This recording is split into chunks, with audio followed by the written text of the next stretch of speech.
Bienvenidos a este evento organizado por el Instituto de Investigaciones Jurídicas de la UNAM y en particular por la línea de investigación en Derecho e Inteligencia Artificial, que desde hace 5 años y con una perspectiva interdisciplinaria busca los nodos de intersección entre la tecnología y el derecho.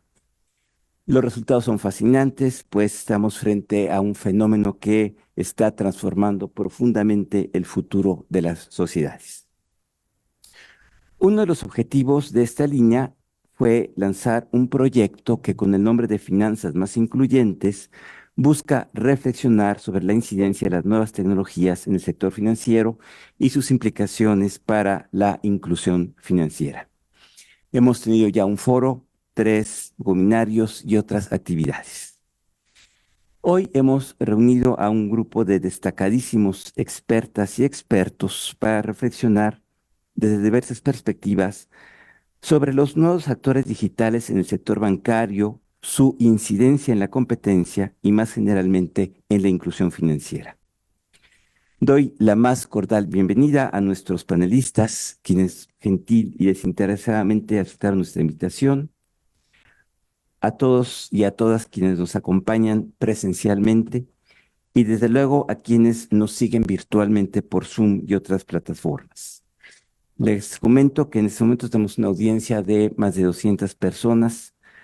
Además, este video del foro quedará en la plataforma del instituto para que quienes deseen verlo puedan hacerlo adelante, como ya ha sucedido previamente. Entro en materia. En México hay relativamente pocos bancos y los más grandes concentran una gran parte del mercado.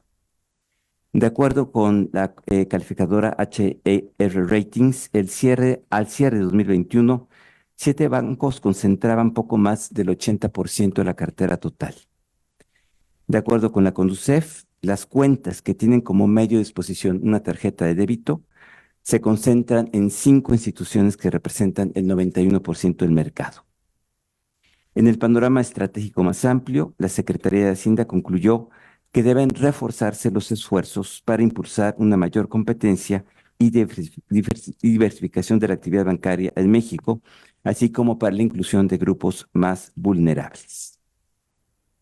La presencia de nuevos actores disruptores está generando nuevas condiciones de competencia en el sector y entonces creemos que México tiene una oportunidad enorme. El mercado parece estarse dinamizando. La CNB ha otorgado 4 licencias para operar bancos 100% digitales y hay otras en curso.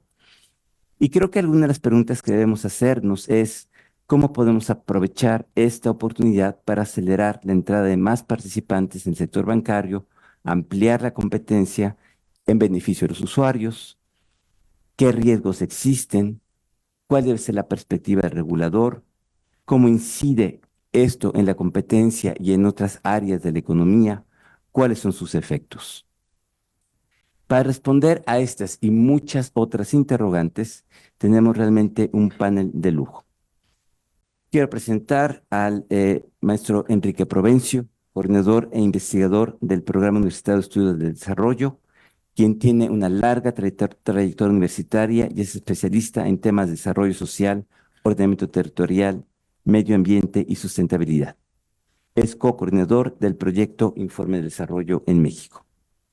A Mariana Campos, con una destacada trayectoria de 20 años como analista y evaluadora de políticas públicas, se ha especializado en finanzas públicas, economía, gobernanza e incidencia en la toma de decisiones de asuntos públicos.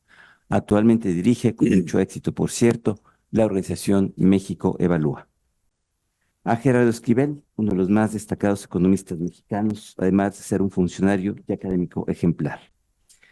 Se desempeñó, entre otras muchas cosas, como director y coordinador ejecutivo de investigación del Instituto Belisario Domínguez del Senado y fue subgobernador del Banco de México de 2019 a 2022.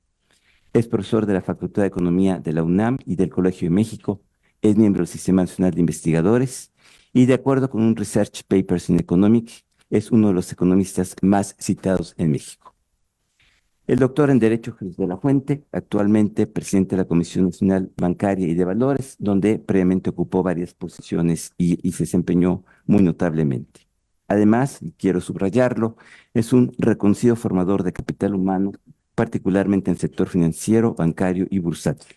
Es miembro del Sistema Nacional de Investigadores y es autor de numerosos libros y artículos en materia de derecho mercantil, bancario y financiero. Finalmente, contamos con la presencia de don Leonardo Wester dos Santos Ribeiro, jefe del sector económico de la Embajada de Brasil. Su presencia es muy interesante porque hay que reconocer que Brasil en los últimos años ha logrado avances muy significativos en la inclusión financiera, impulsados en gran medida por las innovaciones digitales y marcos regulatorios de apoyo. Por ejemplo, la introducción del sistema de pago instantáneo PIX se ha vuelto extraordinariamente popular y ha revolucionado los métodos de pago y la velocidad y reducción de costos. Además, los esfuerzos del Banco Central de Brasil han promovido aún más la inclusión financiera, facilitando el acceso a los servicios y fomentando un ambiente de mercado competitivo. Estas iniciativas han ayudado a incorporar millones de personas al sistema financiero brasileño. Y para eso lo hemos invitado para que nos dé una breve exposición sobre esa condición que tiene Brasil y que nos sirva un poquito de marco de referencia, de contraste con lo que estamos haciendo y lo que está sucediendo en México. Entonces, nuestra primera intervención será del señor Leonardo Wester dos Santos. Muchas gracias. Adelante, por favor. Hasta por 10 minutos.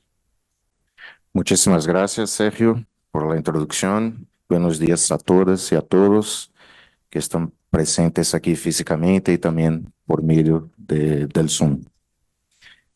Quisiera antes agradecer a UNAM también por esta invitación y creo que será una oportunidad para compartir con ustedes un poco lo que Sergio comentaba de los avances que hemos logrado en Brasil en los últimos años. Quisiera empezar comentando un poco de un momento particular de nuestras relaciones entre Brasil y México. Este año estamos celebrando los 190 años de relaciones diplomáticas y para eso estamos celebrando el año dual de presencia de México en Brasil y de Brasil en México. Y hay una serie de eventos programados para este año que incluyen no solamente eventos culturales, como la presencia de Brasil en el Festival Cervantino de este año en Guanajuato, pero también eventos políticos y económicos, comerciales que me traen aquí hoy. Como comentaba Sergio, el sistema financiero brasileño ha experimentado una verdadera transformación en los últimos años y gracias justamente a la implementación del PIX y también del Open Finance, que son dos temas que quiero platicar un poco con ustedes hoy. Muchos ya están familiarizados con el PIX, que es el sistema de pagos instantáneos de Brasil. Ha sido lanzado hace pocos años, en 2020, por el Banco Central, y de verdad ha revolucionado toda la experiencia de las personas y también de las empresas al realizar transacciones financieras al diario en Brasil. Con el PIX hay la posibilidad de transferir fondos de manera instantánea, las 24 horas del día, los 7 días de la semana, no importa si es feriado. Esto, de hecho, simplificó bastante los procesos. ¿Cómo funciona? Se asocia las transacciones directamente a un número de celular o a un correo electrónico o al CPF, que es una especie de CURP allá en Brasil. Y esto redució bastante la dependencia del efectivo. Hay hoy economistas en Brasil que dicen que está casi por terminar el uso de efectivo en Brasil por el fenómeno del PIX. Y también incluso ha reducido bastante el uso de tarjeta de débitos y de créditos. Esto no solo ha mejorado mucho la eficiencia de los pagos, sino que también ha democratizado el acceso a los servicios financieros, promoviendo una mayor inclusión en toda la economía digital de Brasil. Muchos brasileños y brasileñas no tenían cuenta bancaria Y con el Pix decidieron abrir una cuenta porque esto facilitó mucho todo el proceso. Hoy yo siempre digo, si tú estás con tu familia en un parque en Brasil o en un centro comercial, única cosa que necesitas es un celular para hacer todas las transacciones. Si quieres comprar una agua de coco allá en Brasil, tú coges tu celular, pregunta la clave del Pix y ya transfiere inmediatamente el pago al vendedor. Y esto puede ser desde esto, una palomita allá en el parque, como una compra del mes en el supermercado.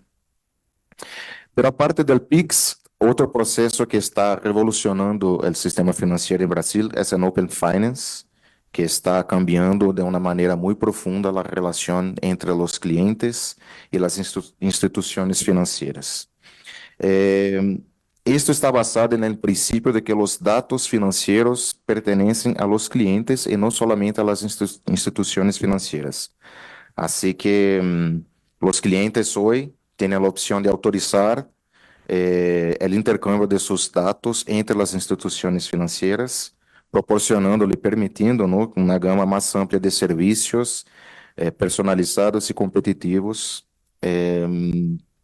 Les doy un ejemplo. Si el cliente quiere compartir su historial crediticio, por ejemplo, con otras instituciones financieras, esto puede resultar en tasas más favorables, en préstamos o también en condiciones mejores en tarjeta de crédito.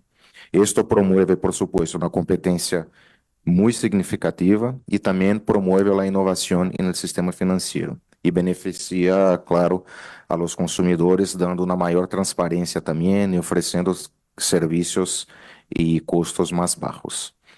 Y con este proceso del Open Finance está en curso también el desarrollo de super apps, que son plataformas digitales que se integran a una variedad de servicios financieros y también no financieros en una sola aplicación. Entonces,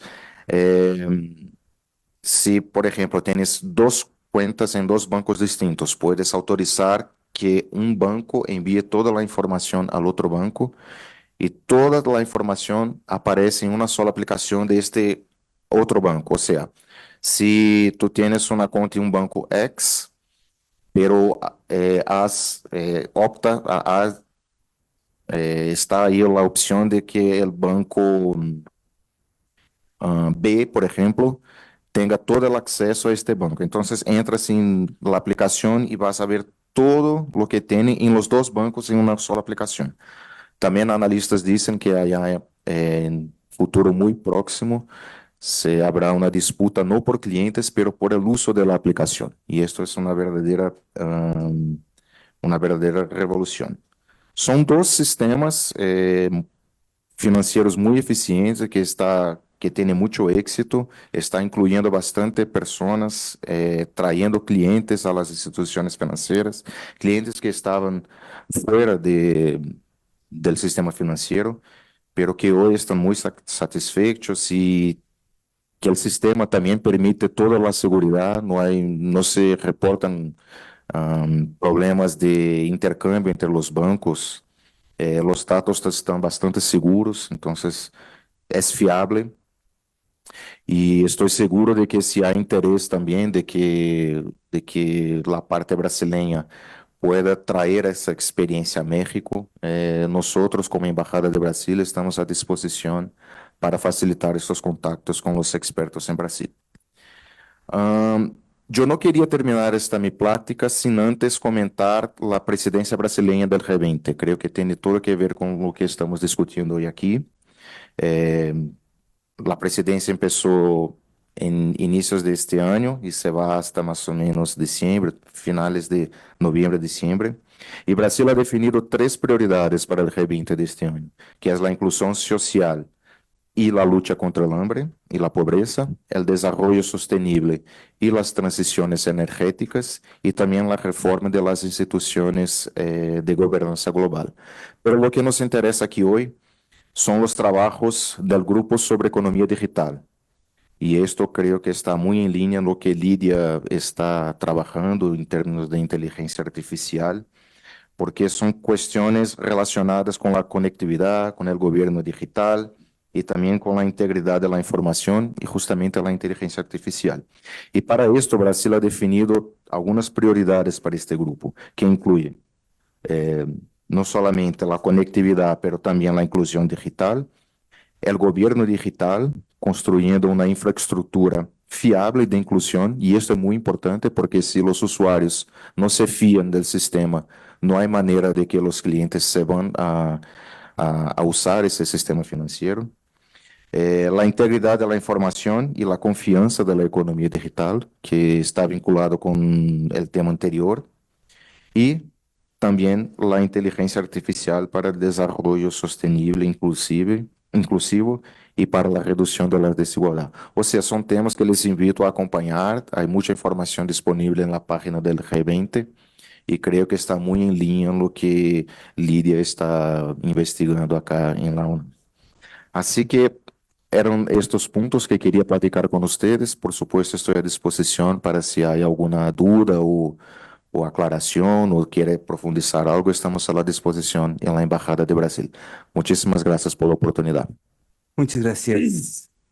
En esa pequeñísima síntesis, ¿no? Nos abre esta perspectiva de lo que se puede lograr en un país, ¿no? Cuando uno ve los números de Brasil, es muy impresionante el crecimiento de la inclusión financiera, la gente con cuentas y estas políticas que considero de referencia, y desde luego tomamos nota sobre la presidencia de Brasil y los temas muy importantes que se están discutiendo ahí.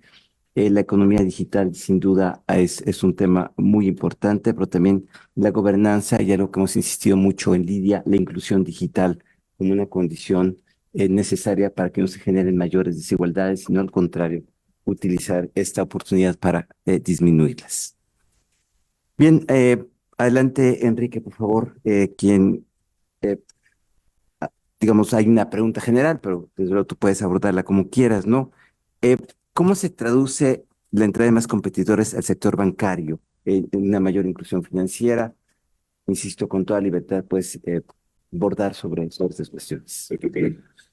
Muchas gracias, Sergio. Gracias a ustedes, a los organizadores y al Instituto de Investigaciones Jurídicas por la invitación a participar en esta mesa.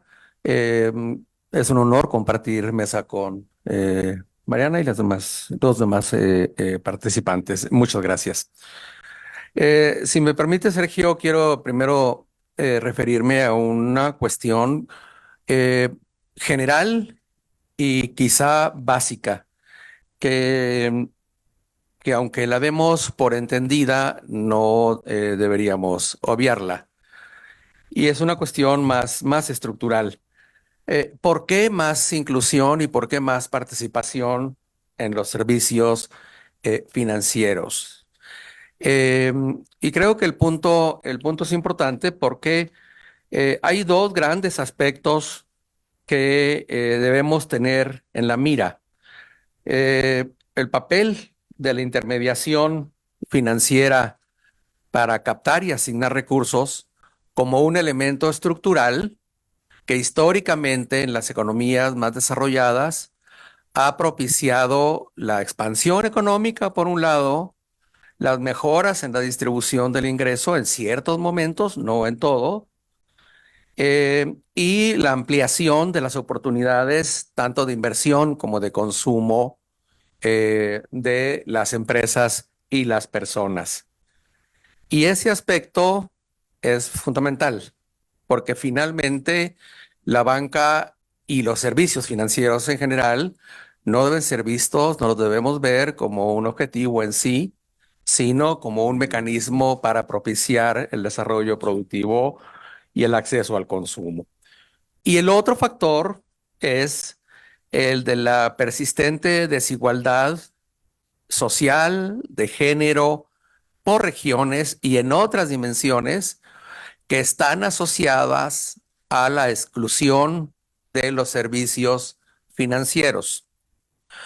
Y en ese sentido, la operación inercial de los servicios financieros sigue manteniendo mecanismos que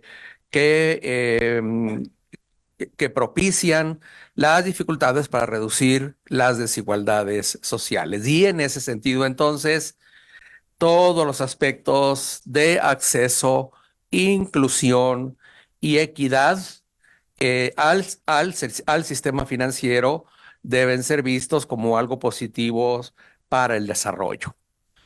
La banca en México, se dice seguido, está bien, tiene todos sus indicadores a salvo: capitalización, liquidez, bajos índices de morosidad, entre otros. Pero un rasgo estructural que ha caracterizado al sistema financiero mexicano sigue vigente, que es el bajo coeficiente de penetración financiera y el muy bajo otorgamiento de créditos al sector productivo. En la actualidad, la cartera de crédito de la banca al sector privado ha crecido ciertamente en lo que va del siglo, pero se mantiene por debajo de coeficientes que existieron en el pasado.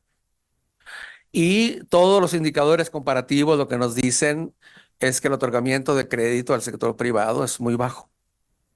Lo mismo ocurre con los otros indicadores de acceso a productos diversos del sistema financiero. ¿Cuáles son las razones por las cuales el sistema financiero tiene en los hechos una penetración tan baja en el crédito a las empresas? Y hay dos grandes razones, unas que tienen que ver con la oferta de crédito mismo y otras que tienen que ver con la propia demanda de crédito. La información más reciente de Banco de México lo que nos dice es que alrededor del 41% de las empresas tienen algún crédito con la banca. Es un indicador muy bajo. Obviamente es más alto en las empresas de mayor tamaño, más bajo en las empresas medianas y pero muy bajo en las micro. Y en los últimos años, eso es el saldo. En los últimos años, apenas un 19-20% de las empresas ha solicitado créditos. Y esta dinámica creo que es un factor de fondo que no debemos obviar. ¿Por qué razones no se pide crédito? Depende de la fuente con la que se investigue, pero principalmente lo que expresan las empresas es que no solicitan crédito por el alto nivel de las tasas de interés o por las condiciones de acceso al crédito o por los montos exigidos en los colaterales. Es decir, esas son condiciones de oferta. Pero si vamos a otro tipo de fuentes, por ejemplo, a la encuesta de inclusión financiera, la principal razón que alude la población para no endeudarse es que no les gusta endeudarse. No me gusta endeudar.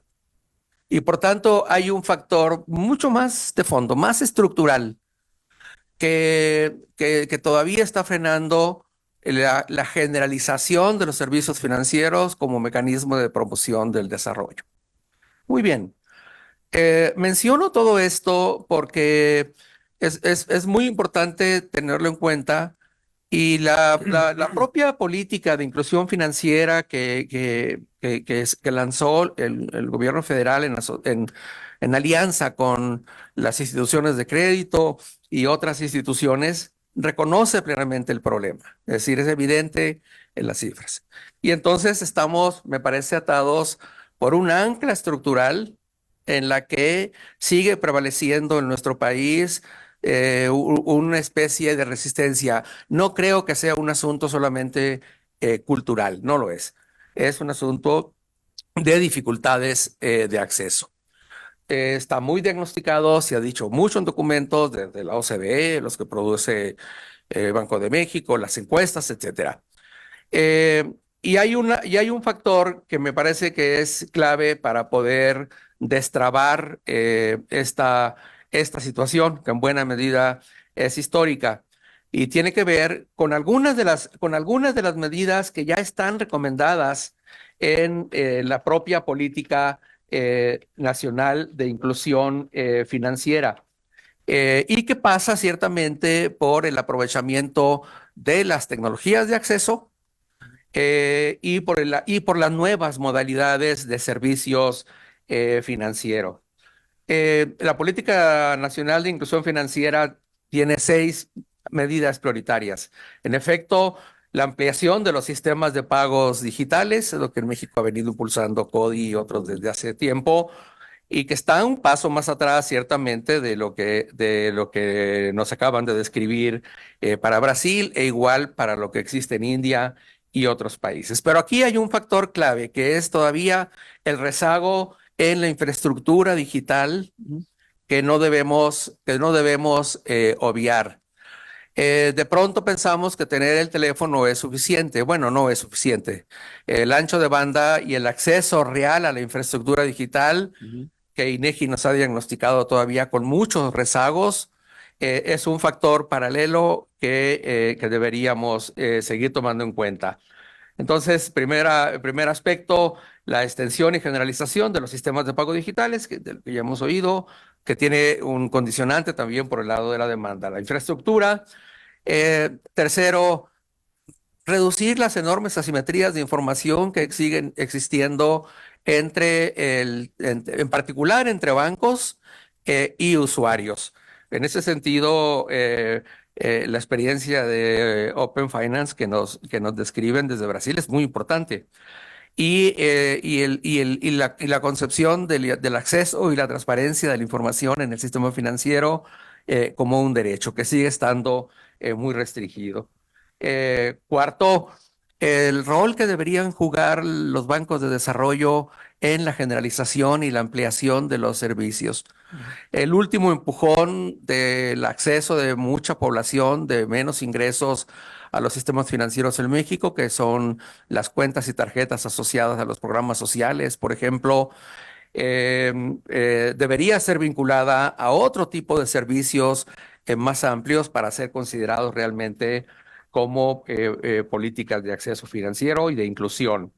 Y una quinta que es muy importante, la inclusión de la población joven que se está tardando mucho en acceder a los servicios financieros, es un aspecto muy importante. Pero estas políticas deben ser claramente dirigidas con toda una intencionalidad de reducción de desigualdades. Está muy claro que, que los índices de pobreza más altos están asociados positivamente a una menor inclusión financiera, e igual pasa con las regiones más y estados más rezagados. Y por tanto, este esfuerzo se debe ser dirigido a reducir la brecha de género. La encuesta última de inclusión financiera de INEGI lo que nos está diciendo es que la diferencia entre mujeres y hombres a la mayor parte de productos financieros, salvo a crédito, principalmente la sociedad de nómina, pero la brecha anda entre 10 y 15 puntos porcentuales. Esto tiene que ver sin duda mucho con la informalidad, y este, por cierto, es un factor muy importante. El menor acceso a servicios financieros está en los sectores informales de la economía. Y por tanto, cierro con esto mi comentario, la inclusión financiera tiene que ver no solamente con medidas de mayor competencia o reformas por el lado del sistema, sino también con la aceleración de cambios estructurales en la economía para reducir la informalidad, de tal manera, puesto que un predictor muy claro de mayor acceso a servicios financieros es tener empleo formal. Y por tanto, esos aspectos creo no deben ser dejados de lado. Muchas gracias, Enrique, por sin desperdicio, ¿no? Es decir, nos dices, inclusión financiera para generar un desarrollo sostenible, es decir, una condición. Hay condicionantes estructurales, por ejemplo, el uso del acceso digamos, al ancho de banda, a los teléfonos, en fin, donde tenemos un rezago estructural, donde habría que apoyar. Y también nos dices, está vinculado, está ligado a la informalidad, ¿no? Entonces, si asumo que la implicación es, si tuviéramos mayor inclusión financiera y tuviéramos más gente que tiene cuentas de banco o cuentas de crédito o lo que sea, tendríamos esta informalidad que se va capturando y se va reduciendo. Y creo que justamente sobre eso, Mariana ¿Querías tú hacer alguna reflexión que complementara lo que nos ha dicho Enrique? Adelante, por favor. Gracias, Enrique.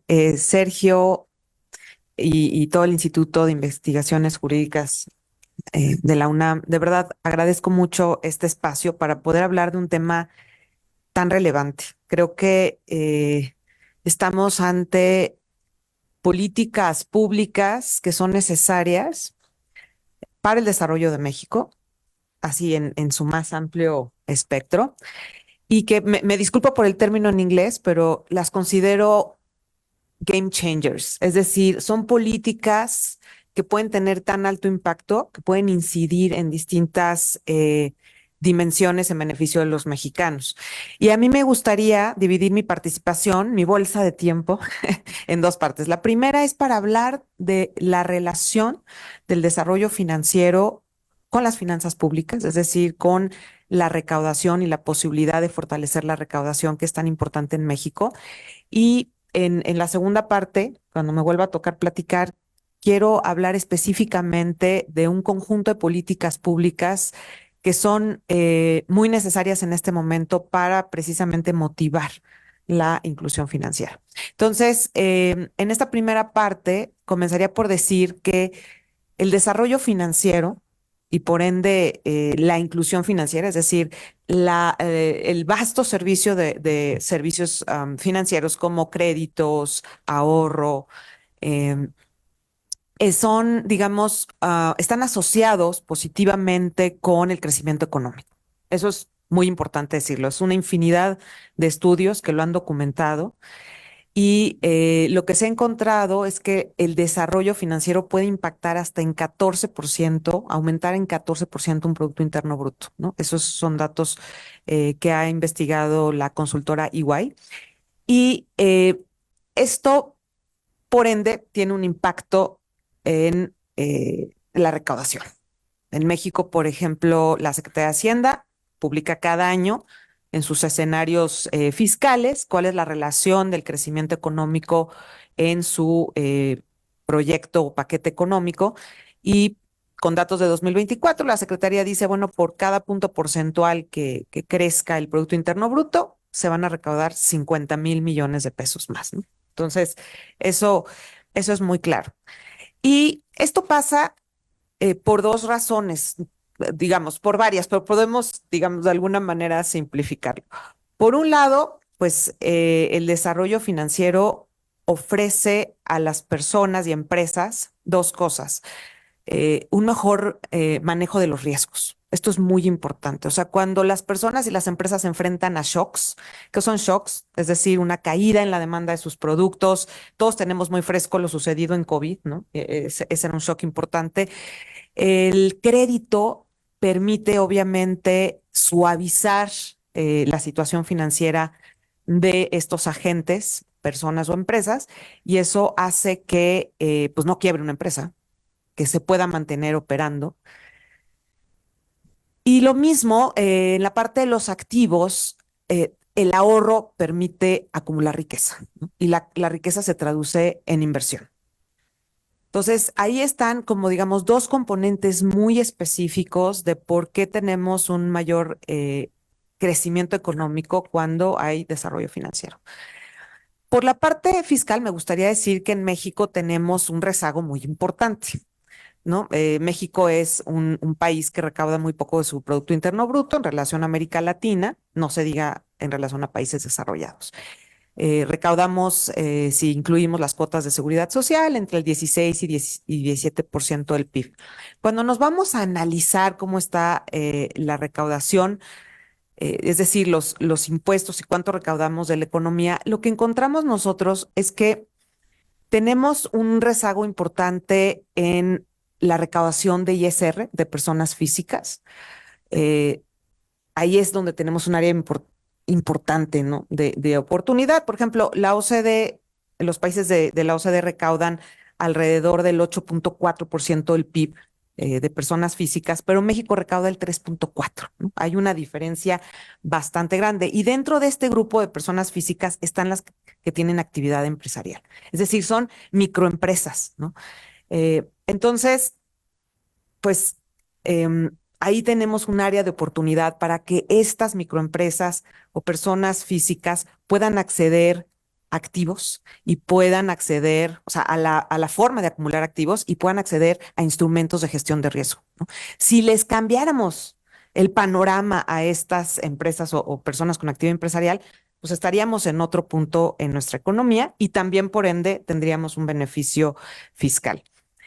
Desde luego también el hecho de que las personas tengan cuentas y lleven a cabo sus operaciones a través del sistema financiero de manera directa también es más fácil fiscalizarlas, ¿no? Eso hay que decirlo. Entonces tenemos como dos efectos. Uno directo que tiene que ver con que las fiscalices porque tienes la información registrada de sus operaciones, a también la parte indirecta que es por la acumulación de riqueza, por el uso, la posibilidad de invertir y de obtener crédito. También hay que decir que tenemos un rezago en relación al IVA. En México recaudamos aproximadamente 3.5 puntos de IVA del PIB, pero la OCDE recauda prácticamente el doble y América Latina no el doble, pero alrededor de 6% el promedio de América Latina. Estamos muy rezagados incluso en relación a América Latina, ¿no? Y el IVA es todo un tema, porque ustedes saben, tiene un costo político enorme hablar de recaudar IVA en México, lamentablemente. Y digo lamentablemente porque en una economía que tenemos, la verdad, pues tenemos instituciones débiles y tenemos un Estado de Derecho muy, muy débil, la recaudación a través de IVA puede ser muy efectiva. Porque pues ahora sí que hasta los informales consumen y pues pagan IVA de esa manera, ¿no? Pero bueno, el punto aquí es que uno de los problemas en la discusión de la recaudación del IVA es que tiene un impacto importante en los deciles de ingreso bajo. Y este impacto hay que diferenciarlo. En términos absolutos, quien más paga IVA son los deciles más altos de ingreso. Pero en términos relativos, es decir, el impacto que este pago tiene en el ingreso de las personas impacta a los deciles más bajos. Entonces, una de las propuestas que han habido por muchos años en México es, bueno, y si, digamos, se generalizara un IVA, vamos a suponer, ¿cómo podemos beneficiar o compensar a las personas de los deciles bajos para suavizar este impacto? Y esto requiere del sistema financiero. ¿Cómo podría suceder esto? Bueno, más o menos por cada peso que queremos brindarle a una persona de los deciles bajos a través de la tasa cero del IVA, personas de deciles altos les perdonamos alrededor de 8 pesos, 7, 8 pesos. ¿Sí? Entonces, lo que le gustaría al fisco, o yo pienso que le gustaría al fisco, quiero pensar que le gustaría al fisco, es cómo le hacemos para así recaudar esos 8 pesos, pero devolverle algo a las personas de los primeros deciles, ¿no? Y eso podría pasar si tuviéramos mayor inclusión financiera y si tuviéramos a los hogares operando en el sistema financiero. Porque podríamos regresarle no solo un peso, a lo mejor hasta más de esos 8, a través de devoluciones automáticas, ¿no? Quiero decir, ni siquiera de transferencias que pasen por el proceso político del presupuesto, que saben todo lo que implica, sino a través de devoluciones automáticas vía SAT. Bueno, pues eso suena como muy, muy interesante. Y esa sería otra manera muy específica en la que esto podría aportar a la recaudación de México. Y bueno, pues la siguiente parte de mi intervención más al rato. Gracias. Vamos viendo el cuadro, ¿no? Es decir, inclusión financiera, desarrollo sostenido, formalización. Mariana dice mayor recaudación, ¿sí? Y ahora paso con Gerardo para que nos dé su perspectiva de esto. Y por ahí voy diciendo algo que no hemos podido tocar todavía, pero en fin. ¿Y cuál es el rol de estos nuevos actores en el sistema? Es decir, digamos, hay cuestiones estructurales, o decir lo diferente, la tecnología, ¿qué papel puede jugar en esto, ¿no? Adelante, Gerardo, muchas gracias. Muchas gracias, Sergio. Muchas gracias por la invitación al Instituto de Investigaciones Jurídicas. Muchas gracias a Pedro Salazar y a mis compañeros de mesa. Muy honrado de estar aquí y a ustedes por escucharnos en esta sesión de un tema que considero extraordinariamente relevante, que es todo el tema vinculado con sector bancario, con la competencia, con la inclusión financiera, etcétera. Creo que eso es un tema fundamental, como ya lo decía de alguna manera quienes me antecedieron en el uso de la palabra. Pero además, yo quisiera empezar diciendo una cosa que me parece fundamental tener claro, que es el que haya más participantes en el sistema. No necesariamente implica, y eso creo que es importante entenderlo porque no siempre lo tuvimos claro, no necesariamente implica ni más competencia, ni más inclusión, ni menor concentración. En algún momento se pensó que otorgar nuevas licencias bancarias iba a ser la salida a un sistema bancario extraordinariamente concentrado como el que teníamos y seguimos teniendo en la actualidad. Y eso, insisto, ahora lo sabemos que no fue la salida, ¿no?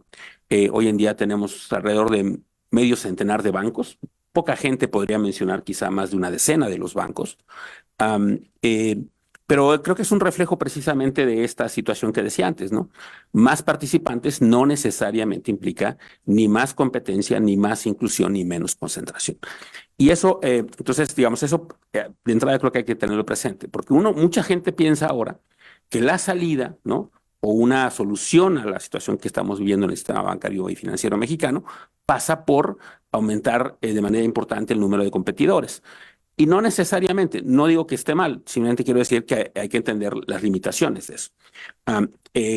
Las nuevas tecnologías, ¿no? Muchas de estas nuevas empresas, fintech, en principio podrían pensarse que son la salida a la ruptura, digamos, de lo que hoy parece ser un mercado extraordinariamente concentrado, pero no necesariamente lo va a hacer. Dependerá de algunas circunstancias que ya tienen que ver con parte de lo que ya se mencionaba, incluyendo la tecnología, el acceso a la telefonía digital, el ancho de banda, etcétera, pero a otras cosas. Y que pasa mucho por la educación financiera también. Entonces eso nada más quisiera como llamar la atención, porque existe el riesgo, ¿no? Sabido además de que cuando entran nuevos participantes en el mercado con algunas ofertas novedosas, también se corre un riesgo con eso, ¿no? Y eso es importante también tenerlo siempre presente de parte de las autoridades financieras, y yo supongo que el doctor de la Fuente quizás se refiera un poco a estos temas, pero existe siempre el riesgo, ¿no? En el tema, el sistema bancario no es como otros mercados, y eso es importante tenerlo de nuevo presente, ¿no? No es como un mercado de verduras o de algún producto de otra naturaleza, donde más competencia necesariamente puede tener algún efecto benéfico. En otras dimensiones, más participantes en el mercado puede dar lugar, como se sabe, a comportamientos riesgosos de parte de algunos agentes que, en ausencia de una regulación suficiente, pudieran tratar de utilizar el hecho de que es un mercado donde prevalece mucha información asimétrica, como se le conoce el término, donde hay distintos niveles de información por parte de los agentes y donde ofertas que podrían parecer muy atractivas, pues son a veces, en algunos casos han sido la anticipación de un problema financiero en algunas instituciones, ¿no? Que de repente empiezan a ofrecer tasas de interés extraordinariamente altas a sus depositantes, simplemente porque están teniendo problemas de liquidez, y entonces más que una señal positiva puede ser una señal negativa.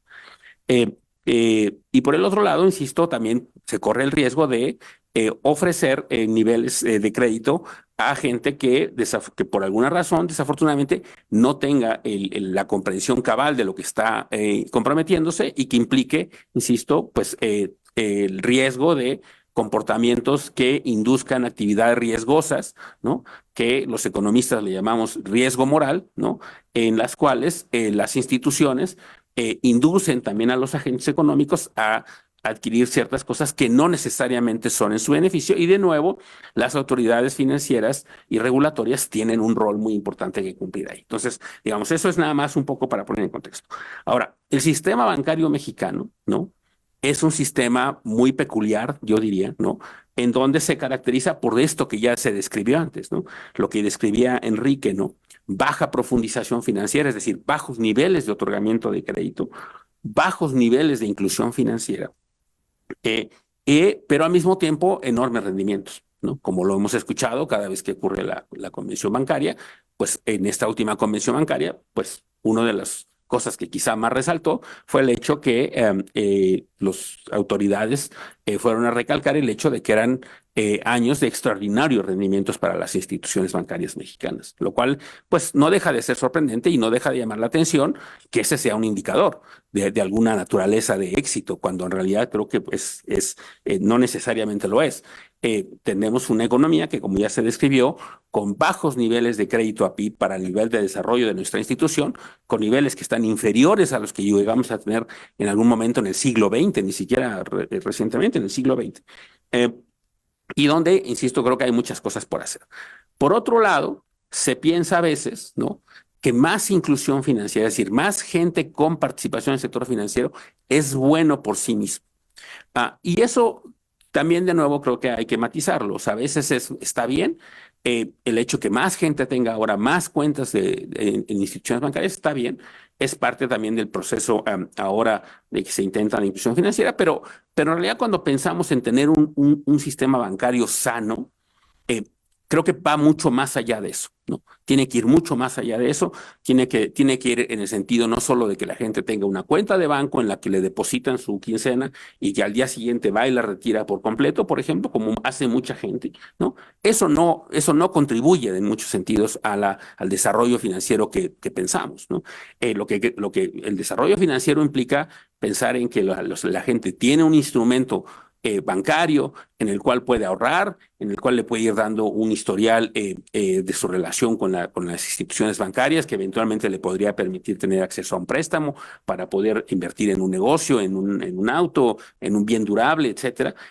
Eso es lo que deberíamos pensar que hace un sistema financiero y bancario, digamos, sano y saludable, que promueve el crecimiento y el desarrollo de una economía. Que mucha más gente tenga acceso a cuentas bancarias sin que ocurra lo otro, pues está bien, pero es insuficiente. Y eso no es necesariamente lo que va a contribuir al desarrollo del país, ¿no?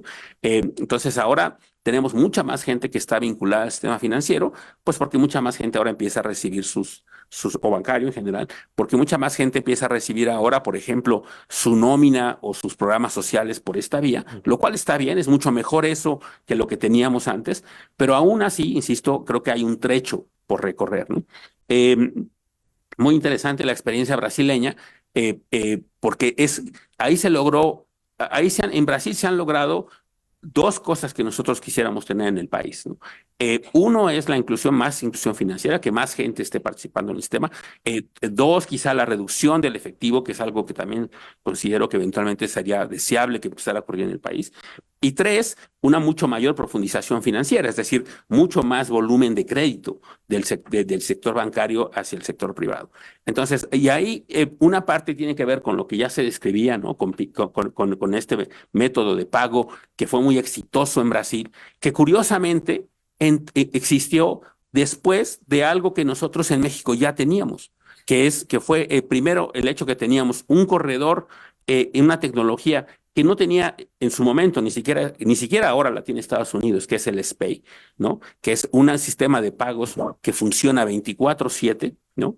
Y que es la carretera por la cual funciona un instrumento que en su momento se pensó que iba a ser justo el detonador de la inclusión financiera, que era lo que se llama CODI, que promueve el Banco de México, cobro digital, que iba a ser una cosa equivalente a lo que ya se describió para el caso brasileño, pero que desafortunadamente no ha tenido el impacto ni la trascendencia, en buena medida me parece una falta de promoción del instrumento, también una cierta reticencia de los actores bancarios a aceptarla y a utilizarlo, porque ejerciendo de alguna manera su poder de mercado, digamos, y que pues se ha enfrentado a este tipo de limitaciones y que aunque existe la posibilidad, poca gente lo sabe, puede hacer transferencias en forma similar a la que se describió en Brasil, en cualquier momento del día, transferencias sin comisiones, ¿no? Lo cual implicaría que, por ejemplo, para muchos negocios sería mucho más atractivo cobrar con CODI que cobrar mediante tarjetas en las cuales tienen que pagar una comisión. Pero por alguna razón las instituciones también no lo adoptan, ¿no? Es decir, es una falta de promoción, de educación financiera, de penetración de los mensajes relevantes. que han impedido la adopción de este esquema, ¿no? Ahora hay otro esquema nuevo que está impulsando el Banco de México, que es el pago nada más con o transferencias. Ni siquiera tienen que darse de alta ni nada, nada más sabiendo un número de teléfono al que está vinculado una cuenta bancaria, se puede hacer una transferencia instantánea, sin comisiones, pero que de nuevo es algo que no está permeando en la población por alguna razón. Entonces, digamos, los instrumentos tecnológicos ya están ahí. La institución financiera ya desarrolló, promovió, etcétera, Lo que no ocurrió en México, por cierto, a diferencia de Brasil, fue que no se vincularon los programas sociales, por ejemplo, que es creo que lo que detonó el crecimiento exponencial del instrumento análogo a CODI en Brasil, fue que no se vincularon las transferencias sociales a este instrumento. Y eso que pudo haber sido una cosa que hubiera generado un desarrollo similar al que ocurrió en Brasil, pues no ocurrió en México por las razones que ustedes quieran, ¿no? Una falta de comunicación, una falta de visión, una falta de coordinación, lo que sea, no ocurrió. Y por los intereses también de los participantes en el mercado que, pues, también tienen su rol en todo esto, ¿no? Pero, digamos, es necesario entender un poco estas características que han dado lugar a toda esta situación. Y ya nada más para terminar, yo terminaría diciendo algunas otras cosas, que es hacia adelante, para promover lo que quisiéramos, que es, insisto, más competencia, más inclusión, menos concentración, quizá necesitamos de una combinación de elementos que no está ocurriendo todavía, pero que podrían ocurrir, que son, primero, sí, más actores. No creo que sea malo que haya más actores en el juego, ¿no? Hay muchas nuevas instituciones financieras que vienen con instrumentos novedosos que en principio podrían empezar a penetrar en sectores que otras instituciones no se han interesado en participar. Es el caso de nuevas fintechs que buscan acceder al mercado, digamos, más pulverizado, digamos, de gente de menores ingresos, incluso en comunidades rurales, etcétera. Entonces, más actores, quizá más regulación de alguna naturaleza que permita, insisto, que las instituciones financieras puedan realmente ejercer el rol que deberían estar cumpliendo como intermediarios financieros y promotores del desarrollo nacional. Creo que eso no necesariamente está ocurriendo. Y tres, más educación financiera, porque buena parte de esto no va a ocurrir si no hay la educación financiera dentro de la población. ¿Cuánta gente no sabe lo que paga de intereses en sus tarjetas de crédito, en sus créditos personales? Es enorme. Uno puede observar las diferencias gigantescas que hay entre las tasas que cobran, por ejemplo, las tarjetas de crédito para personas de bajos ingresos, o sea, con límites de crédito bajos, y para personas con límites de crédito altos. Les voy a decir la cifra. El monto el CAT más alto registrado para una tarjeta con límite de crédito menor o igual a 4,500 pesos. Hay instituciones que cobran hasta 154% de CAT, ¿no? Algunas instituciones, digamos, y si uno se va al otro extremo, digamos, a las tasas de crédito platino, la tasa más alta es 85%. Nada más, pero nada menos. O sea, es decir, son tasas gigantescas cuando en economías como la nuestra, que ahora tiene una tasa de inflación, pues alrededor de 4%, 4,5%, estamos pagando los usuarios, tanto los de menores ingresos como los de mayores ingresos, tasas reales extraordinariamente elevadas. Y mucho de eso a veces sí, falta liquidez, falta recursos, pero también es un tema de educación financiera. Entonces necesitamos, insisto, más actores, una mayor y mejor regulación y una mayor y mejor educación financiera. Todo eso combinado con lo que yo creo que sí ha hecho falta, que es una visión más clara del sector que queremos tener hacia adelante. Creo que en ese sentido sí se requiere una mayor coordinación entre los distintos actores, y eso me refiero a Hacienda, el Banco de México, en general, la Comisión, que puedan empujar en una cierta dirección deseable a lo que es el sector bancario mexicano, porque lo que tenemos, insisto, es un sector que tiene una serie de características que no necesariamente son las que yo desearía tener en una economía, o que desearíamos tener en una economía, en las que el sistema financiero y bancario en general debería ser un instrumento clave para el desarrollo del país, y que, en mi opinión, en este momento no lo está haciendo. Muchas gracias. Pues sí, nos adviertes que no hay causalidades simples. Es decir, no mayores actores es igual a mayor beneficio, ¿no? Es decir, todo lo que tendría que pasar no sucede así. Y nos señalas más actores, pero también, yo diría, más y mejor regulación, más educación financiera y sobre todo una visión, sí, una política pública subyacente que permita esta coordinación de actores, ¿no? Y que oriente también el sentido de la regulación. Y bien, pues por último tendremos la intervención del doctor Jesús de la Fuente, presidente de la Comisión Nacional Bancaria y de Valores, en la visión del regulador, y por lo tanto nos interesa muchísimo escuchar su intervención. Muchísimas gracias. Muchas gracias, Sergio. Le agradezco mucho al Instituto de Investigaciones Jurídicas su invitación para participar en este foro en el cual están buscando profundizar más en lo que se refiere a la tecnología, el uso de la tecnología en el derecho. Yo creo que ese papel que está teniendo Pedro Salazar es muy importante porque es lo que se requiere en estos momentos. Hablaré brevemente sobre tres aspectos que para mí son importantes. El primero de ellos, la evolución que ha tenido el sector financiero. El segundo, el papel de la digitalización. Y el tercero, el papel de la supervisión y la regulación. Son tres aspectos fundamentales que encontramos en este ámbito. En el primer ámbito, sin duda alguna, debemos ser conscientes que a partir del 2018, cuando se expide en marzo del 2018 la Ley de Instituciones de Tecnología, vino a tener un cambio importante en el sector financiero. ¿Por qué?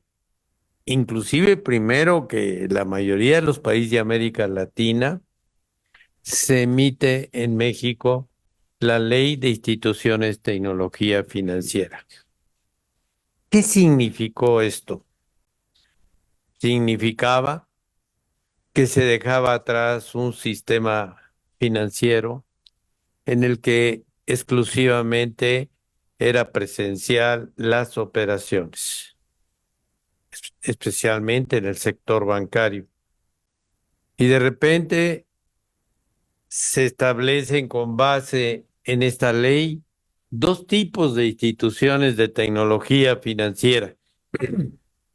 Las instituciones de fondos de pago electrónico, que actualmente son 53 instituciones de este tipo, y las instituciones de financiamiento colectivo, que son 25, en total 78 instituciones fintech de 2018 a la fecha. Quiere decir que han avanzado de manera importante sus autorizaciones por parte de un comité institucional en el que está la Comisión Nacional Bancaria, el Banco de México, la Secretaría de Hacienda y Crédito Público, en el que se toman las decisiones colectivas de que se cumplan con los requisitos correspondientes. Durante mi periodo, varias instituciones se acogieron a un artículo, al 8º transitorio, y este artículo 8º transitorio les permitía operar sin autorización, sin vigilancia, sin supervisión. Uno de los aspectos cuando ingresé a la comisión fue fundamentalmente en poner orden, no en instituciones de tan alto riesgo como son estas instituciones.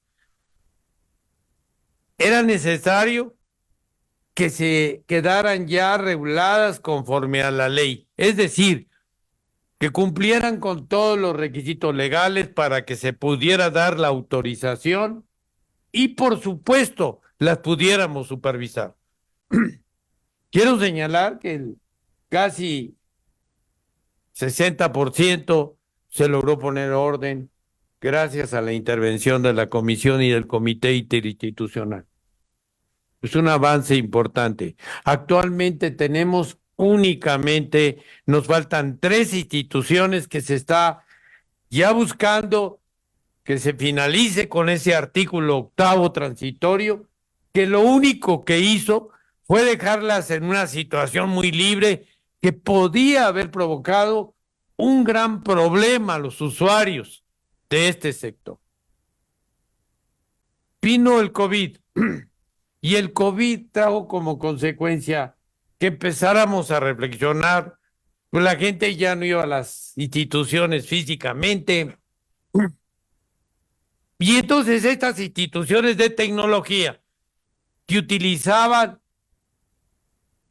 puros herramientas digitales permitieron que la gente tuviera la oportunidad de que desde su casa, desde un teléfono inteligente, pudiera realizar operaciones. Y eso vino a transformar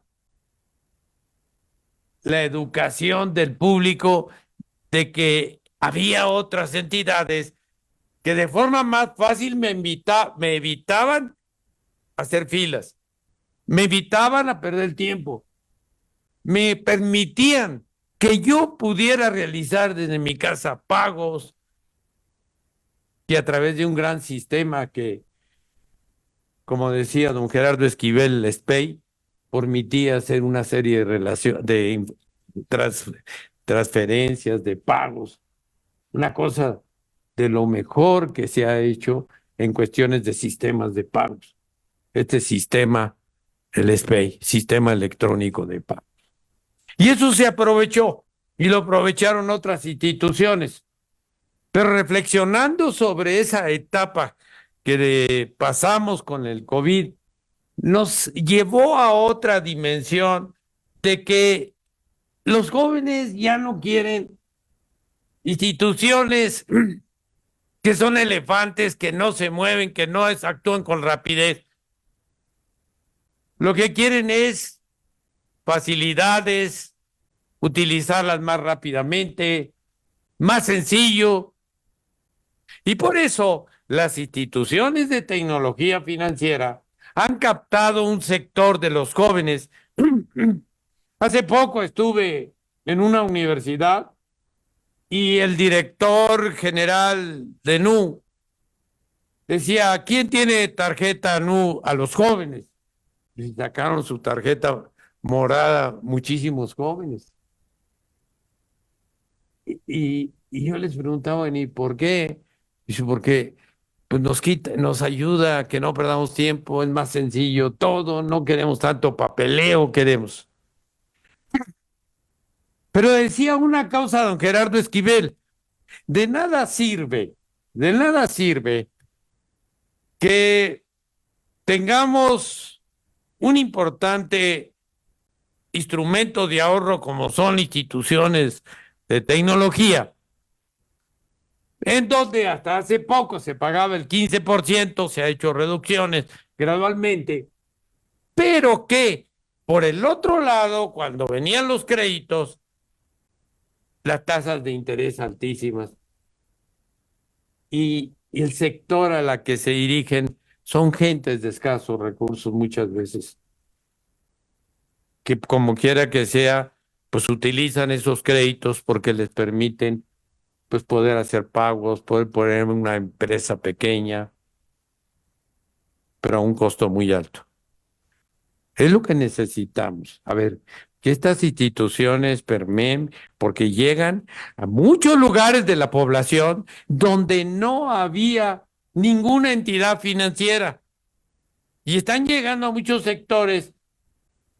Yo recuerdo en Oaxaca, en una oportunidad que tuve que hacer una diligencia, tuve que bajar a un pueblo porque no había un cajero y tuve que dirigirme varias horas para poder utilizar un cajero y hacer un pago. Y entonces, cuando encontramos que ahora pueden llegar a muchísimos lugares de la población utilizando la tecnología, como puede ser el Internet. Y cuando empezamos a hacer un balance, ¿cuántos de los mexicanos en poblaciones rurales tienen Internet? Es un pequeño porcentaje, 40 y tantos %. Necesitamos incentivar más ese tipo de instrumentos que permitan a la gente poderlos, para que puedan llegar también más entidades financieras. Entonces, uno de los bancos, único banco que llega a toda la República, es el Banco del Bienestar, que tienen la mayoría de sucursales, pero está enfocado a cierto tipo de operaciones, a hacer pagos para las personas que reciben beneficios.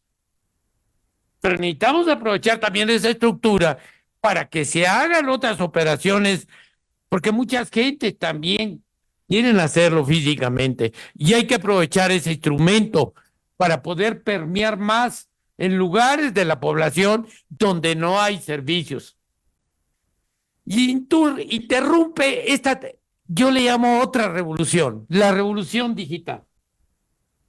La revolución digital viene a cambiar muchísimos aspectos de cómo se daban las operaciones del sector financiero. Encontramos nosotros ahora que existen en nuestro país 50 bancos en operación, pero te agregamos otros bancos que también son bancos múltiples, pero donde su plan de funcionamiento es hacia la tecnología, a utilizar la tecnología digital.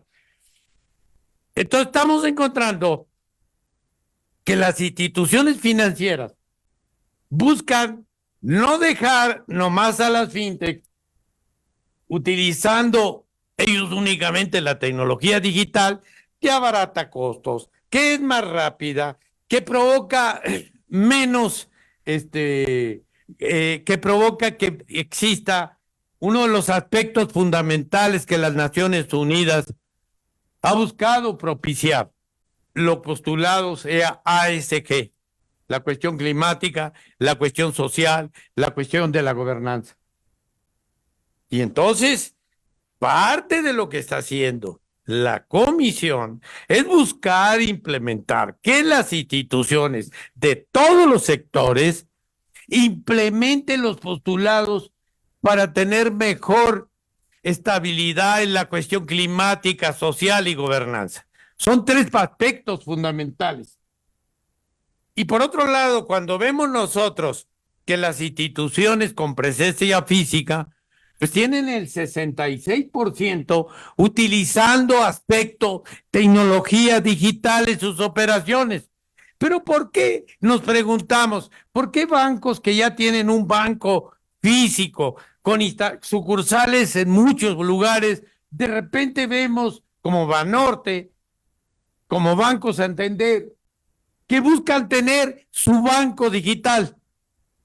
Y entonces encontramos nosotros que ellos están dando cuenta que hay instituciones que están teniendo mayor desarrollo y más posibilidades de llegar a la gente, especialmente a los jóvenes, a través de la tecnología digital.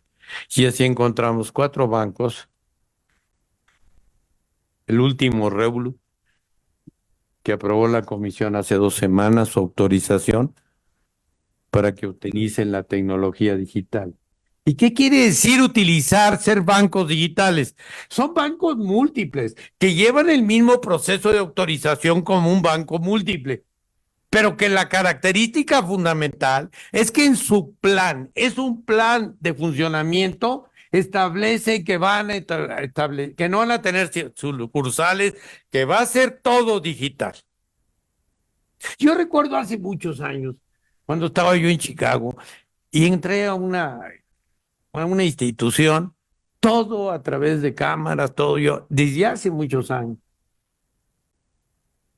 Y entonces ahora encontramos pues que las instituciones bancarias van a seguir con sus instituciones físicas, con sucursales, pero también buscando no dejar un nicho del mercado que es muy importante, el de la utilización únicamente digital. En mi tercera parte hablaré un poquito de la supervisión, porque la supervisión que no está a la altura de un desarrollo tecnológico como el que se está dando, no va a poder cumplir con su objetivo fundamental que le señala la ley de la comisión.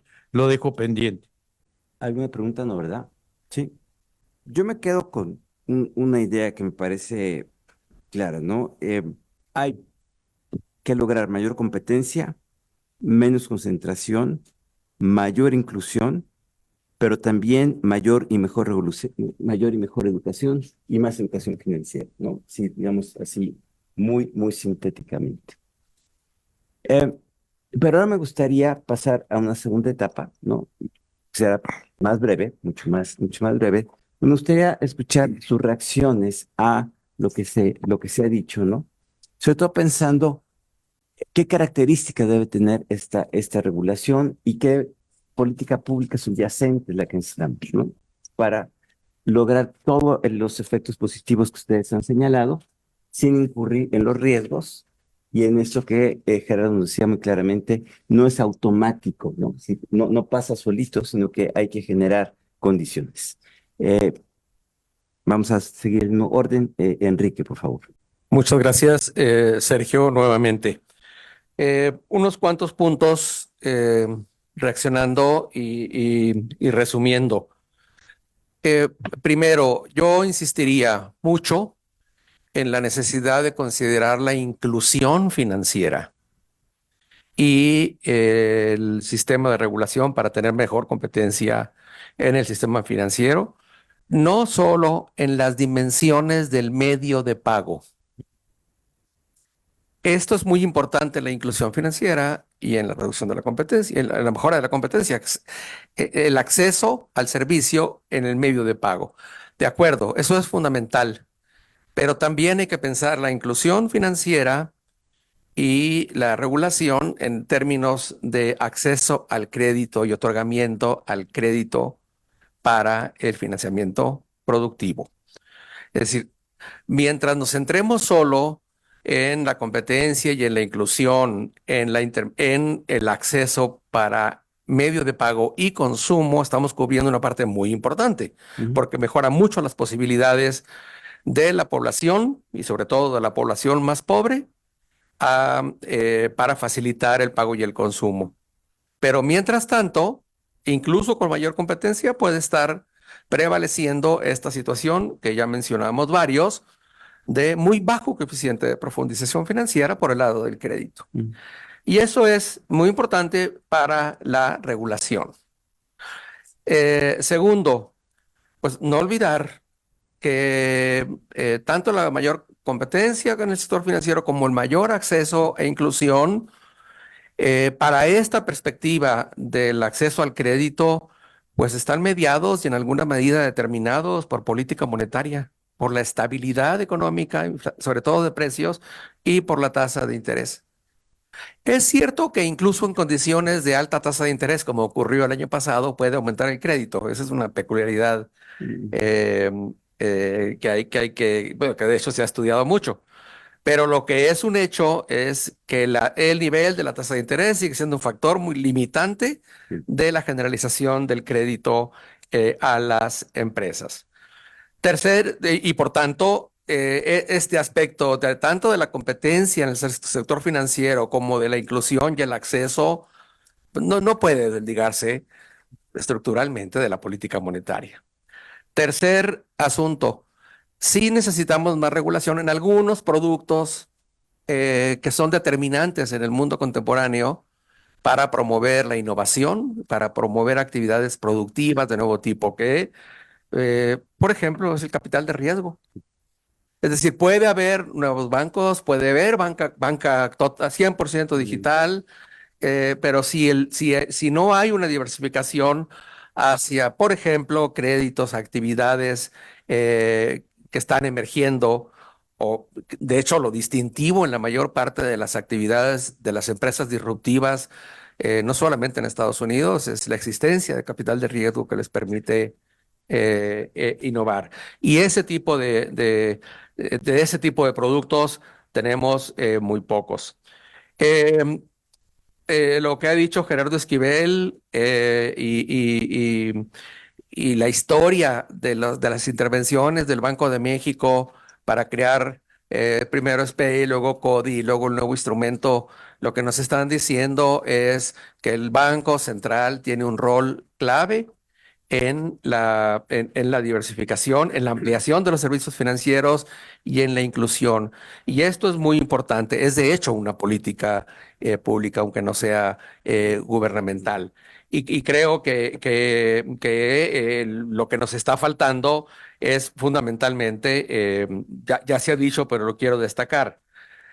Si nos vamos a reorientar también a la inclusión en los servicios de crédito, no solamente al consumo, sino productivo, está, sí es necesario orientar más, mejorar la disposición de la banca al otorgamiento de crédito, facilitar las condiciones de acceso, que siguen siendo muy restrictivas, facilitar las garantías y otros servicios y otros requisitos que los usuarios y sobre todo las pequeñas empresas tienen dificultades. Y por último, no olvidar también la inclusión, el acceso y la democratización del acceso al aseguramiento. Es muy bajo. Solamente el 22%, de acuerdo al INEGI, de la población mayor de 18 años tiene acceso a aseguramiento, pero con una diferencia de más de 15 puntos entre el sur del país y el norte. Lo que dicen es que no tienen seguro porque no tienen dinero. Por tanto, el factor clave, y porque son muy caros, ¿no? Sí. Por el factor clave, por tanto, va a seguir siendo el fortalecimiento del ingreso de la población. Pero en los hechos lo que sí tenemos es que la mayor parte de la población está desprotegida al no tener tampoco acceso a seguridad social. Por tanto, no olvidar el tema del aseguramiento. Gracias. Digo, pues, sí, te lo voy a sintetizar así. Tú dices, todo sí, pero además más crédito y más barato. Sí, básicamente, ¿no? Lo que estoy diciendo. Y ahora veo hacia Brasil, hacia Leonardo. ¿Nos puedes comentar algo, sobre todo esta cuestión de los créditos? ¿Qué sucede en Brasil ahí, ¿no? Muchas gracias por la pregunta. Yo voy a responder usando los dos ejemplos que yo había traído, que son justamente el PIX y el Open Finance. Traigo algunos números que creo que me faltó en mi primera intervención. Es que si estamos hablando de la inclusión de personas en el sistema financiero, el PIX ha sido de hecho un fenómeno. Datos del año pasado indican que más de 72 millones de personas fueron incluidas al sistema financiero brasileño después de la implementación del PIX. Y datos del mes pasado, de abril de este mes pasado, indican que más de 200 millones de transferencias vía PIX fueron realizadas en un solo día en Brasil. Esto ha sido un récord. Son más de 160 millones de usuarios. Entonces, casi yo diría que la población adulta de Brasil, casi toda. Y que en un mes ya suman un equivalente en pesos mexicanos serían unos 6 billones de pesos mexicanos. Trillion en inglés, porque en portugués siempre nos confundimos con los billones, pero son billones de pesos mexicanos en un solo mes vía PIX. Y lo que comentaba don Gerardo sobre el sistema bancario y la asimetría que hay, yo creo que el Open Finance puede ser una solución para esta asimetría, porque una vez que los usuarios autorizan a las instituciones financieras a tener acceso a sus datos personales, esto puede facilitar justamente el acceso al crédito. Y es lo que los usuarios más necesitan para que no sea solamente esto lo que comentaba, de que una vez que ingrese el montante, el monto allá en la cuenta bancaria, lo importante es invertir y tener acceso al crédito para que esto se aproveche como un desarrollo para la actividad económica. Entonces yo creo que los dos juntos, ¿no? Estos dos han hecho una verdadera revolución digital, para usar el término del doctor Jesús de la Fuente. Y en Brasil esa experiencia de hecho es muy exitosa y creo que es en beneficio de los usuarios y del sistema financiero como un todo. Muchas gracias. Leonardo. Mariana, adelante, por favor. Pues definitivamente la tecnología es pues la gran oportunidad para ofrecer, yo creo que servicios más simplificados, más baratos y al mismo tiempo más relevantes. Sí creo que es muy importante que no todo se quede en la apertura de cuentas. Creo que es el primer paso y de ahí podemos aspirar a tener mayor profundidad en la interacción que hay con el sistema financiero, pero creo que la tecnología es, digamos, la gran promesa. Y en ese sentido, las políticas que tenemos que impulsar es, por un lado, los pagos digitales. Yo creo que tenemos todavía muchas áreas de oportunidad ahí. Llevamos desde el año 2000, creo, ¿no? Con el impulso de, por lo menos desde el gobierno, ¿no? Trámites también digitales, pero todavía veo que quedan unas áreas de oportunidad enormes para que sea el propio gobierno quien ponga el ejemplo y abunde ahí, ¿no?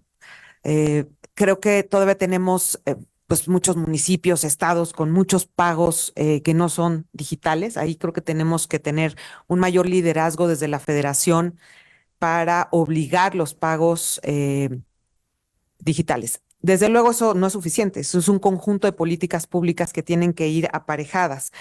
El otro tema es la apertura de cuentas remota. Ese es un tema en el que ya se ha avanzado en México, pero que sigue estando limitado y que todavía se tiene que, a pesar de que está el proceso, ¿no? Digital y remota de apertura de cuentas, todavía hay que hacer comprobaciones, que si con la identificación, que bueno, se pueden abrir a partir de la INE, pero no se puede utilizar el pasaporte. Entonces hay una serie de obstáculos que impiden que este proceso realmente se pueda explotar como debiera y realmente no, se convierta en un proceso eficiente que permita una mayor cobertura. Yo creo que ahí hay que revisar algunos de los lineamientos y limitantes. Y eso es lo otro que nos pasa. O sea, se lanza una regulación y luego la evaluación de esa regulación no existe, ¿no? Y se vuelve complicadísimo, pues, de parte de los operadores o de los usuarios, retroalimentar el sistema. Entonces, yo creo que también tenemos que aprender esta parte de implementación, evaluación y retroalimentación en este sector. Eh, otro aspecto muy importante es la identificación digital. O sea, los países que han sido muy exitosos en inclusión financiera, en apertura de cuentas remotas, tienen un documento de identificación digital y eso no está siendo fácil en México tampoco, ¿no? Hemos también avanzado, me parece que la Secretaría de Hacienda tiene trabajo hecho en la materia, pero todavía no concreta. Y, y estos son retos muy grandes en México porque tenemos una falta de confianza enorme. O sea, un grave problema de la economía mexicana es que hay una falta de confianza, hay asimetría de la información y mientras no trabajemos digamos, en los puntos medios, ¿no? Es decir, queremos acelerar el proceso para abrir cuentas, para tener una identificación digital, pero al mismo tiempo sabemos cómo funcionan las cosas en México y que los mecanismos pueden ser abusados. Entonces, tenemos que tener ahí una regulación como muy precisa y por eso insisto en la comunicación entre operadores, usuarios y autoridades.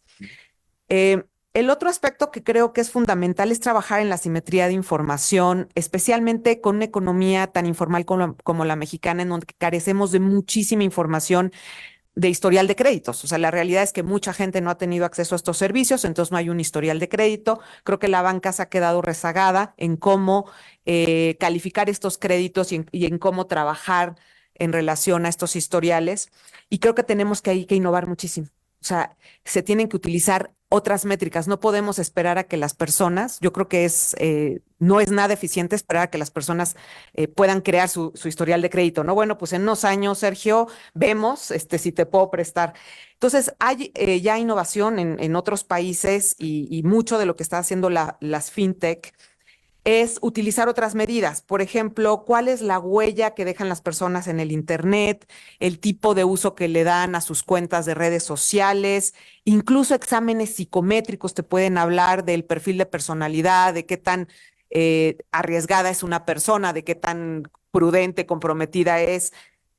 También se puede utilizar información tanto de clientes como de proveedores, en el caso de las empresas, que permiten conocer la formalidad de los pagos de una empresa, ¿no? Entonces, hay una serie de métricas más creativas que definitivamente tenemos que empezar a promover porque si no, pues nos vamos a tardar una vida en la inclusión financiera.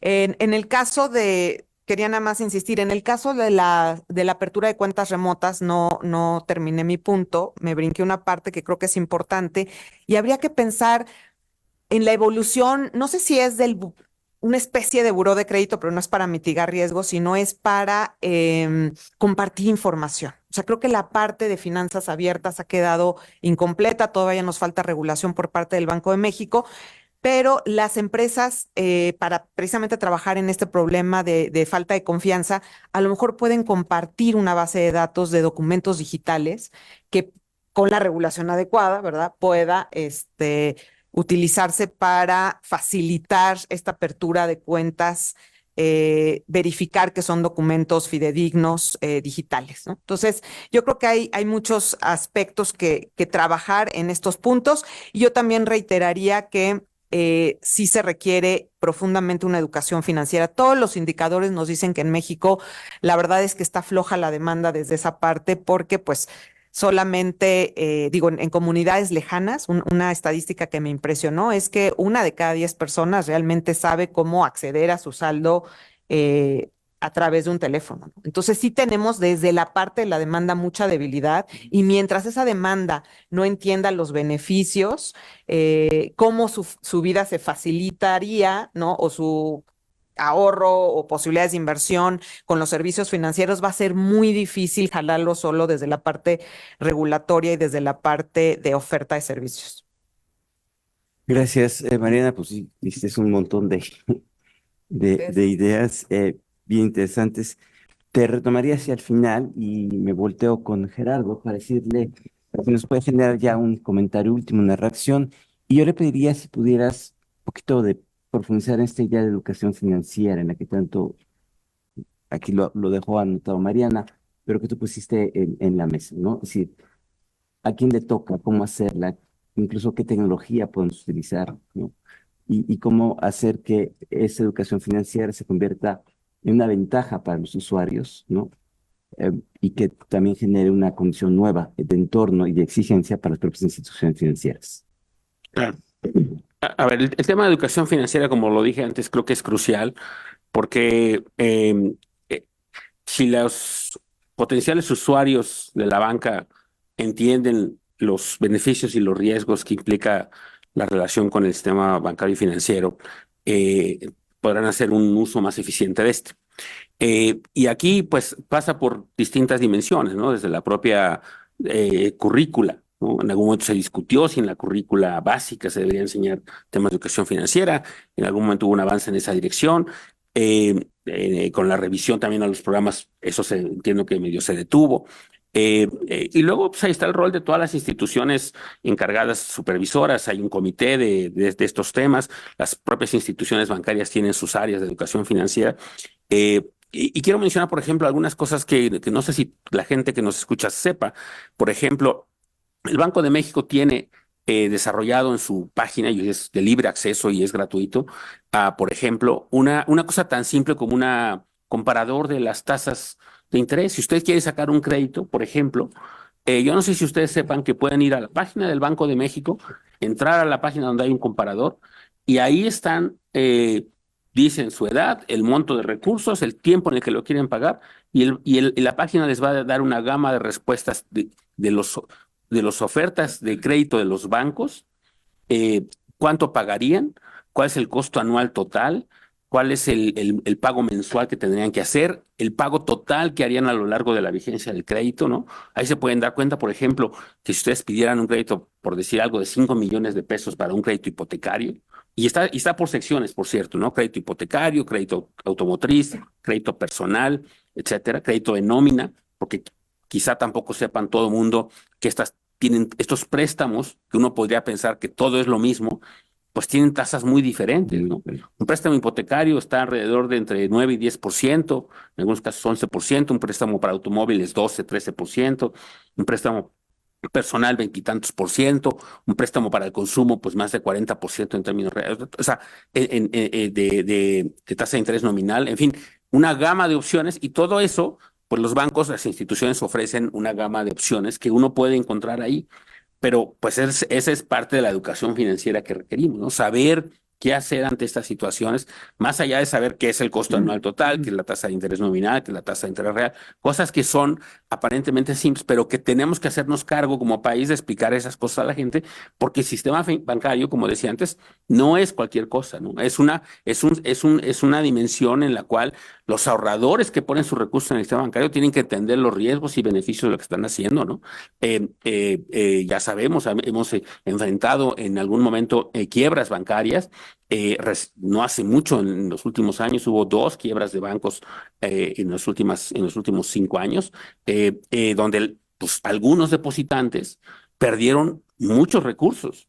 Algunos depositantes institucionales, que eso es lo que sorprende, ¿no? Que digamos, entidades estatales pusieron recursos millonarios en bancos que tenían indicadores de liquidez y de solvencia no necesariamente favorables.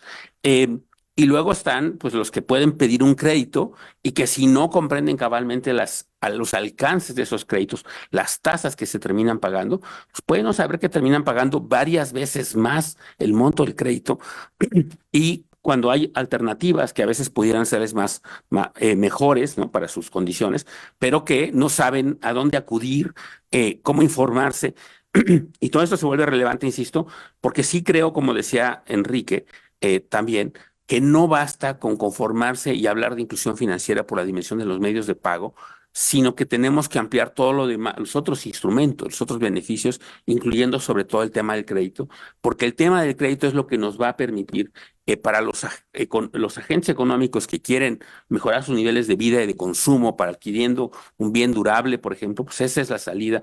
Para aquellos que quieren invertir en un pequeño negocio, esa es la salida. Para aquellas pequeñas y medianas empresas que quieren crecer, esa es la salida. Entonces, la dimensión del crédito se vuelve fundamental más allá de la mera inclusión financiera que pasa por darles acceso de medios de pago. Y por último, y con esto termino esta otra parte de mi participación, quiero resaltar el tema de la necesidad de fortalecer la coordinación entre los agentes institucionales del país, porque eso es clave. O sea, sí siento que en los últimos años hemos ido en distintas direcciones, ¿no?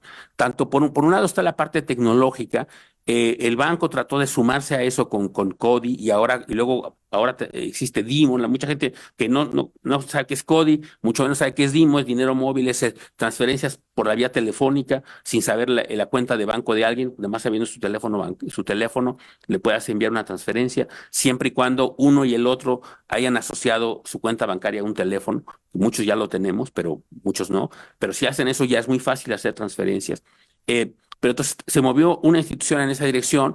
Por otro lado, el gobierno federal pues, se fue en una dirección completamente diferente. Necesariamente para fortalecer la transferencia de recursos se creó el Banco del Bienestar, lo cual me parece muy bien y que se hayan creado tantas instituciones y tantas sucursales, pero creo que no se fortaleció una visión integral de cómo hacer que el Banco del Bienestar sea realmente eventualmente un banco, porque pues es un banco que no funciona como banco, ¿no? Y eso, pues tenemos que tenerlo claro. Entonces, tenemos una institución como esa que fue en una dirección, otros esfuerzos que fueron en otra dirección, y al mismo tiempo estaba pasando toda esta otra revolución digital y tecnológica que de alguna manera, pues van en direcciones contrarias y no terminamos de articular una visión nacional de lo que queremos que sea el sistema bancario y financiero. Entonces, sí creo que ahí hace falta un poco más de trabajo, de coordinación, de visión hacia adelante, que espero que en los próximos años se pueda ir avanzando.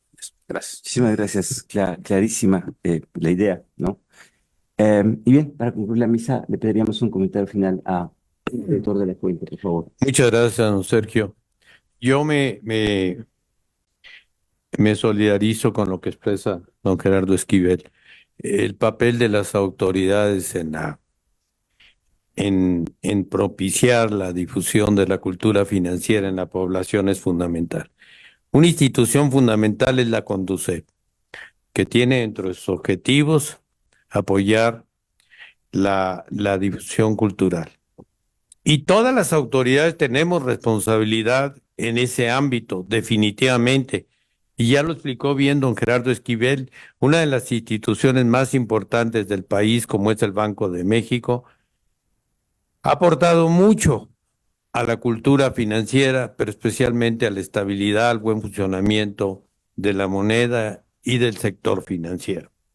Y yo por la última parte, yo nomás me quisiera referir lo que se refiere, ya hablamos de las entidades financieras, de su evolución digital, pero un punto importante es qué hacen las autoridades en relación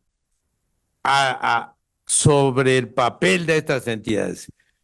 Y en eso quiero referirme concretamente a la Comisión Nacional Bancaria de Valores. La Comisión Nacional Bancaria tiene su ley de la Comisión Nacional Bancaria del 2015 y ahí claramente señala que tiene objetivos que son fundamentales. Le dice a la comisión, le ordena y le dice, tus facultades fundamentales, porque la comisión tiene una impresionante cantidad de facultades, desde el mercado bancario hasta el mercado bursátil, al mercado de sociedades financieras populares, al mercado de organizaciones y actividades, y a la mayoría de los mercados tiene un papel fundamental en dos aspectos, supervisión y regulación. Y en ese sentido, supervisamos a más de 5,000 entidades financieras. Un mundo impresionante. Y aquí viene la pregunta.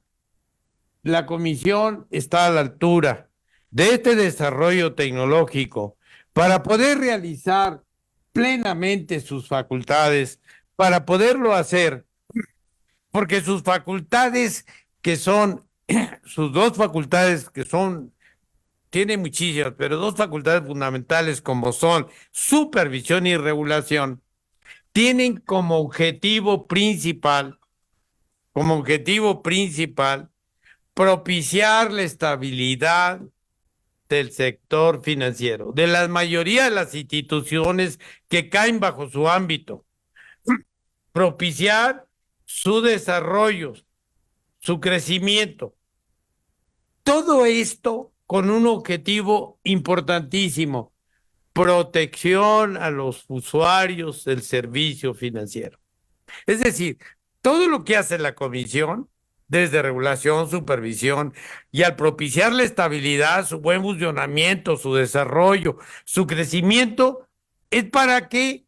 Para proteger a los usuarios del sector financiero, que son un aspecto fundamental en el sector financiero. ¿Qué está haciendo la comisión? En el papel de la supervisión, nosotros, si no nos modernizamos, no vamos a poder frente a tener una supervisión más eficiente. Lo que hace la supervisión es los grandes riesgos en que pueden incurrir las instituciones del sector financiero. ¿Y cuáles son esos riesgos que pueden poner en peligro su estabilidad, su buen funcionamiento? Que no tengan su capital, que tengan una excesiva cartera crediticia, que no tengan liquidez, que no tengan un buen gobierno corporativo. Son algunos de los aspectos fundamentales que nosotros supervisamos con inspección in situ desde las oficinas de las entidades, con vigilancia extra situ desde las oficinas de la comisión. Pero ¿qué pasa aquí? Cuando nosotros llegamos a instituciones que usan pura tecnología digital, entonces ya no es la simple supervisión física en relación a los riesgos, sino que tenemos que implementar también una metodología y utilizar una tecnología que esté a la altura de las circunstancias. Si nosotros no cambiamos en ese sentido, no vamos a poder supervisar como lo hacen ya instituciones que utilizan 100% de tecnología digital. Para ello, ¿qué estamos haciendo? En primer lugar, pues corriendo riesgos porque pues hay gentes que no están de acuerdo, pues subí a la nube todo lo que se refiere a la información de la Comisión Nacional Bancaria, pero sobre todo cuidando un aspecto que es fundamental, la ciberseguridad. En las veces que vamos teniendo un mayor desarrollo tecnológico, la problemática para los usuarios es si tiene la ciberseguridad adecuada. Para ello, en este sentido, la Comisión estableció medidas de ciberseguridad muy especiales, con mucho rigor. Pero no estamos improvisando, estamos planeando, haciendo una planeación. Y nuestro segundo paso, en la que ya estamos avanzando, un paso pequeño, frente a un mundo inmenso como es el de la tecnología, es el de implementar la inteligencia artificial. Fíjense ustedes, una de las características cuando yo llegué a la comisión es el gran estrés en que se encuentra la gente. Cercano a 2,000 personas que están en un estrés constante. ¿Por qué? Se han ido muchas gentes. ¿Y por qué se ha ido muchas gentes? Se ha ido muchas gentes porque salió una ley perdón, una ley de que obliga, digamos, a tener mayor austeridad, una ley de austeridad. Cuando tú le dices a un funcionario de la comisión que ganaba, pues no igual que los bancos, pero que tenía prestaciones, todo eso, y les dices, pues mira, tú ya lo más vas a ganar menos que esto y ya no vas a tener deportivo, ya no vas a tener seguro, ya no vas a tener bonos y vas a tener un límite, etcétera. Esto implica que la gente, nosotros había un desarrollo de capacitación y unas gentes de primer nivel de profesional que cuando salió inmediatamente habían anunciado que los funcionarios de organismos de supervisión tendrían 10 años que no podrían integrarse durante 10 años al sector financiero. ¿Qué hicieron? Mejor me voy. Después se hizo un año. Y entonces, pues esos funcionarios que son muy valorados, especialmente los de supervisión, los de regulación en el sector financiero, vengan para acá con sueldos, con prestaciones, etcétera, y se fue mucho personal. Lo resentimos. Pero con lo que se tenía se empezó a trabajar. Entonces, se empezó a trabajar con lo que se tenía, capacitar, pero también viendo el gran estrés que tenían las personas, no tenían posibilidad de disfrutar más, horarios inmensos, presiones inmensas, trabajo en una cosa impresionante. Y acuérdense ustedes que las propias leyes nos señalan plazos a nosotros para contestar. Cuando viene una autorización, tenemos un plazo para contestar y para poder analizar desde los planes de funcionamiento, desde los funcionarios, todo lo que se tiene que analizar. Y tengo que reconocer que las gentes que se han quedado son gentes muy profesionales que se han venido capacitando inmensamente y la mayoría son gentes jóvenes y la mayoría están casi equilibrados mujeres. Entonces, eso es muy importante señalarlo. Entonces, en este sentido, estamos avanzando en utilizar la inteligencia artificial. Ustedes saben que la inteligencia artificial se alimenta de información que nosotros proporcionamos y que tiene que ser información de calidad. Estamos proporcionando información para poder hacer estadísticas, para poder hacer estudios comparativos, para poder en aspectos de corporativos, de reclamaciones, de demandas, de amparos, tener estadísticas que nos permita ver cómo está avanzando el mercado en ese sentido. La inteligencia artificial es un pequeño paso. Pero yo creo que, como decía cuando cuando pone el primer hombre un pie en la luna, hizo un pequeño paso, pero un gran paso para la humanidad.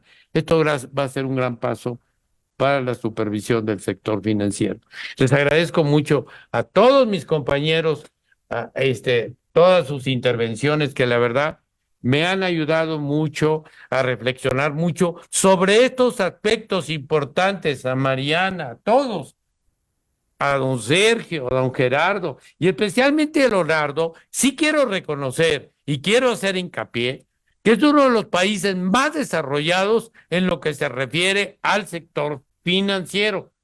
Y en este sentido, ya tenemos aquí un banco, próximamente un banco, que va a ser un banco brasileño, en donde el banco que está en Brasil tiene 80 millones de clientes, que es impresionante su desarrollo y su crecimiento. Y por otra parte, quiero felicitar por estas iniciativas que está haciendo don Pedro Salazar, que siempre es muy inquieto y muy creativo. Muchísimas gracias, te agradezco mucho y un abrazo enorme a la audiencia que está a distancia. Gracias. Pues muchas gracias. Ya para concluir, retomo efectivamente el objetivo de esta mesa de reflexionar. Creo que lo hemos conseguido. Nos llevamos muchas ideas, muchas reflexiones. Muchísimas gracias a nuestros panelistas. Muchísimas gracias al público aquí presencial y a quienes están escuchando remotamente. Creo que ha sido una estupenda mesa, una gran reflexión. Muchas gracias y pues hasta pronto.